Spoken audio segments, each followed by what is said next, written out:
Hello all, welcome to channel cinema review. ఈరోజు మనం చూడబోతున్న movie Roshan నటించిన బ్యాండ్ మేళం. సో బేసికలీ ఈ మూవీ వస్తుందన్నట్టు చాలామంది తెలియదు, ఎందుకు పబ్లిసిటీ అంత లేదు. మీలో చాలామంది కోర్ట్ మూవీ చూస్తుంటారు, నాని ప్రొడ్యూస్ చేస్తారు. సో ఆ మూవీ సేమ్ క్యాస్టే ఇందులో ఉన్నారు. సో అది హిట్ అయిందని తీయాలని కమర్షియల్గా ఆలోచన చేసి తీశారు, ఇది క్లియర్గా తెలుస్తుంది. Coming to the story, just like బావమరదలు ఉంటారు కదా, సో వాళ్ళ మధ్యన ఉండే స్టోరీ ఇది.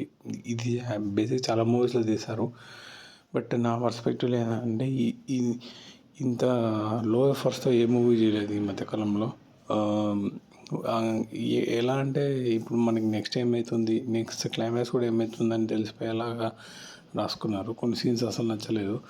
రోషన్ చాలా ట్రై చేశాడు, డ్యాన్స్ అవి ఇవి డైలాగ్స్, కానీ స్టోరీలో పడుతులేనప్పుడు అతను కూడా ఏం చేయలేడు కదా. ఇంకా హీరోయిన్ ఓకే ఓకే. అసలు నాకు ఈ మధ్య కొన్ని కంప్లైంట్స్ ఏంటంటే, అసలు చిన్న చిన్న సీన్లు అసలు మీరు ఎందుకు పడుతున్నారు? ఏ వీడియో వస్తుంది అంటేనే తెలిసిపోతుంది, ఏ వీడియో ఏ టెక్స్ట్ ఏ రిలేటెడ్ ఏదున్నా అది ఆర్టిఫిషియలే. మీరు న్యాచురల్గా చేయాలని చూసినా అది అందులో ఫిట్ అవ్వదు. సో ఆ సీన్ వచ్చినప్పుడల్లా మనకి బెటర్ అనిపిస్తుంది. అంటే ఇంకా ఇదే వాడు యూజ్ చేస్తున్నారు, అసలు ఇందులో ఆఫర్స్ ఏంది అన్నట్టుగా మనకు అనిపిస్తుంది.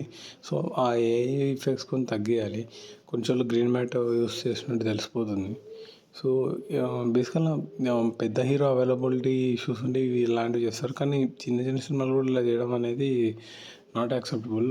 మేబీ వాళ్ళు చెక్ చేసుకోవాలి తర్వాత. ఇంకా అంతే అండి.